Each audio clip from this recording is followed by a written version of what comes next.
इस भयानक जंग के बीच खौफनाक साजिश का कच्चा चिट्ठा लेकर हाजिर हूं मैं, प्रशांत चुरहे। रूस यूक्रेन युद्ध को लेकर के अब जिनेवा में यूरोप और अमेरिका की बैठक हुई है और इस बैठक में ट्रंप के पीस प्लान पर चर्चा की गई है। यूरोप ने तो साफ साफ ट्रंप से कह दिया कि अगर इस युद्ध को रोकना है तो इसमें ज़ेलेंस्की की मंजूरी बहुत जरूरी है। यानी पुतिन की शर्तों को यूरोप ने सीधे चैलेंज कर दिया है। लेकिन एक बड़ी खबर यह है कि यूक्रेन के एक मोर्चे पर बहुत बड़ा एक्शन देखने को मिल रहा है और पुतिन की सेना ने यूक्रेन के 5000 फौजियों को चारों तरफ से घेर लिया है।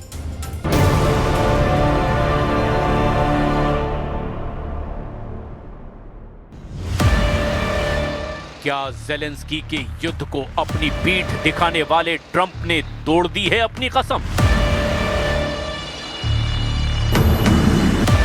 क्या यूरोप के दिग्गजों को एकजुट देखकर डोनाल्ड ट्रंप यूक्रेन पर सबसे बड़ा यू टर्न मारने जा रहे हैं? क्या जलते हुए यूक्रेन और कीव में होने वाले धमाकों को रोकने के लिए अमेरिका का डर्टी माइंड कुछ बड़ा करने वाला है? पुतिन के इशारों पर यूक्रेन को बांटने वाला ट्रंप का पीस प्लान लॉन्च होने से पहले ही अटक गया है। ट्रंप का चाकू चले और सीधा यूक्रेन पुतिन को सौंप दिया जाए। इससे पहले ही ट्रंप ने यूक्रेन को लेकर ऐसी बात कह दी है कि ज़ेलेंस्की का बुझा हुआ चेहरा फिर युद्ध वाले जोश की वजह से चमक सकता है। क्या ज़ेलेंस्की के झुके कंधों में फिर बिजली कड़कने वाली फुर्ती आने वाली है? 24 घंटे के अंदर ज़ेलेंस्की को हिम्मत देने वाली एक मीटिंग हुई। दक्षिण अफ्रीका में G20 मीटिंग के दौरान जर्मनी, फ्रांस और ब्रिटेन के लीडर्स ने साफ साफ कह दिया, यूक्रेन को हारने नहीं देंगे। ये ट्रंप को चैलेंज करने वाला ऐसा रुख है जिसे नेटो में दो फाड़ करने वाला सबसे बड़ा कदम माना जा रहा है। जो अमेरिका यूक्रेन को पुतिन के हवाले करना चाहता है, अब उस अमेरिका को चैलेंज करने वाले फ्रेडरिक मर्ज, कीर स्टारमर और इमैनुअल मैक्रों ने नई कसम खा ली है। कसम ये कि यूक्रेन को हारने नहीं देंगे। Stake is obviously Ukrainian sovereignty and European security. It's normal to have both the Ukrainians and the Europeans on the table to finalize this plan. So this is exactly what we will do tomorrow and the day after in order to make a common plan. बागी हो चुके Europe को देखते हुए Trump को यह एहसास हो गया है कि यूक्रेन को सरेंडर कराना भी इतना आसान नहीं होने वाला। इसीलिए डोनाल्ड ट्रंप को कहना पड़ा है कि रूस और यूक्रेन युद्ध को खत्म करने के लिए अमेरिका का प्रस्ताव आखिरी नहीं। No, not my fault. No, we'd like to get the peace. It should have happened a long time ago. The Ukraine war with Russia should have never happened. If I were president, it never would have happened. We're trying to get it ended. One way or the other, we have to get it ended. यानी Donald Trump के दिमाग में कुछ और चल रहा है। Trump के बारे में दावा किया जाता है कि उनका दिमाग सिर्फ नफा और नुकसान देखता है। यानी जहां ट्रंप को फायदा होगा वो वहीं पलट जाएंगे। ट्रंप के शातिर दिमाग को लेकर ऐसा तनाव उनके पहले कार्यकाल में नहीं देखा गया।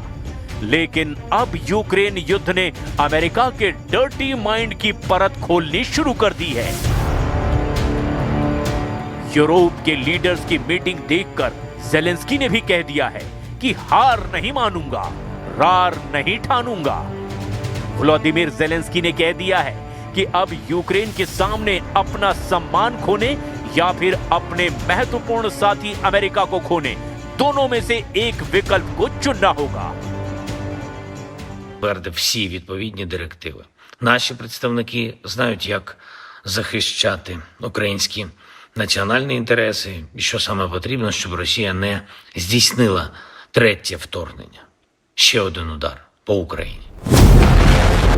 ज़ेलेंस्की को पता है कि इस वक्त यूक्रेन के हालात कितने खराब हैं, कैसे पुतिन की मिसाइल और ड्रोन पावर उनके हर मोर्चे को कमजोर करके यूक्रेन की सेना को पूरी तरह मार रही है।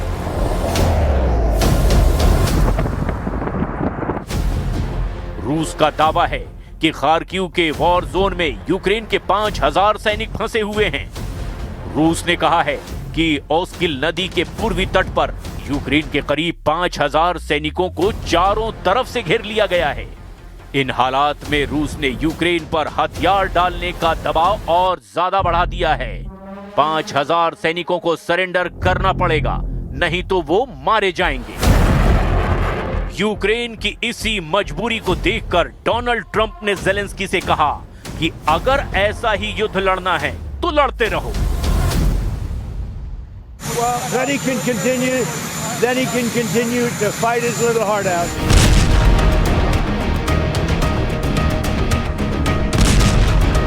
इस वक्त यूक्रेन के कई मोर्चों पर बहुत बड़ा युद्ध चल रहा है। यूक्रेन के शहरों पर रूस के हमले आग उगल रहे हैं। यूक्रेन के निप्रो शहर पर रूस ने ड्रोन अटैक किया है। इन इमारतों के परखच्चे उड़ गए हैं। खिड़कियां, दरवाजे और दीवारों का हाल भी देखिए। गाड़ियों की हालत देखिए। इस हमले में 14 लोगों के घायल होने की खबर है। यूक्रेन की हालत ऐसी है कि अब युद्ध के मोर्चे के करीब ज्यादातर शहरों में नौजवान लोग बहुत कम नजर आ रहे हैं। या तो वो युद्ध में झोंक दिए गए हैं या फिर वो अपने इलाकों को छोड़कर परिवार समेत यूक्रेन के दूसरे शहरों में जा चुके हैं। या फिर यूरोप के बाकी देशों में पुतिन की फौज को लेकर गुस्सा यहाँ बहुत ज्यादा भड़का हुआ है। Вночі. І все, і бахнуло. Перелякалися. У нас дідушка дуже старенький, плохоходний. Ну, вивели його. Хорошо, що у нас друг є і приютив у себе на душі. पुतिन यूक्रेन पर बम बरसा रहे हैं। ये यहाँ के लोग जानते हैं। ट्रंप को लेकर कुछ उम्मीद की गई थी, लेकिन पीस प्लान के लॉन्च होने से पहले ही वो क्रैश हो गया है। Не успокоїться, я вважаю так. Що, я не знаю, я вже всі саме хужі слова, які є на планеті, я всі в їхній адрес відправляю. डोनाल्ड ट्रंप ने यूक्रेन और रूस के युद्ध को रोकने के लिए 28 पॉइंट वाला प्रस्ताव दिया है। माना जा रहा है कि ट्रंप की हर शर्त पुतिन से बात करके तैयार की गई है। इन शर्तों में बड़े मुद्दे देख लीजिए। अमेरिकी शांति प्रस्ताव में कहा गया कि यूक्रेन के 3 बड़े इलाके क्राइमिया, लुहांस्क और डोनेस्क, तीनों इलाकों को रूस के नियंत्रण में मान लिया जाए। यूक्रेन की सेना 8,80,000 से घटाकर 6 लाख की जाए। यूक्रेन अपने संविधान में लिखेगा कि वो कभी भी नेटो में शामिल नहीं होगा। नेटो का विस्तार रूस के करीब तक नहीं होगा। रूस और नेटो के बीच अमेरिका मध्यस्थता करेगा। नेटो यूक्रेन में कोई सैनिक तैनात नहीं करेगा। बड़ी शर्त यह भी कि यूक्रेन में कोई परमाणु हथियार तैनात नहीं होगा।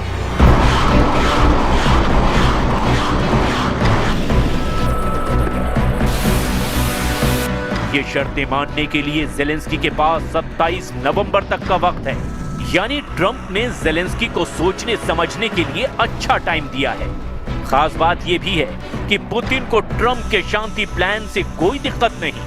पुतिन ने कहा कि ट्रंप की योजना यूक्रेन से समझौते का मजबूत आधार बन सकती है। हालांकि ट्रंप का दावा है कि वो किसी भी तरह के दबाव में नहीं है। हालांकि यूरोप के नेता चाहते हैं कि ट्रंप के पीस प्लान में संशोधन किया जाए। इसमें और काम करने की जरूरत है।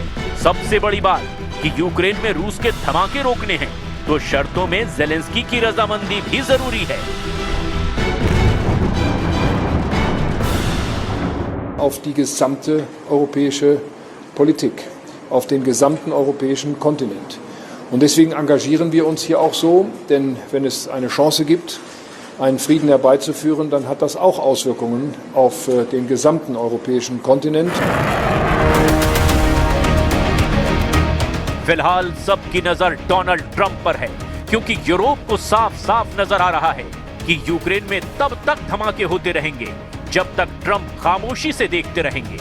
यूक्रेन तब तक जलता रहेगा जब तक डोनाल्ड ट्रंप इसे लेकर तनाव नहीं लेंगे, क्योंकि ट्रंप ने तो कह ही दिया है कि यूक्रेन ने अभी समझौता नहीं किया तो उसे ज्यादा नुकसान होगा।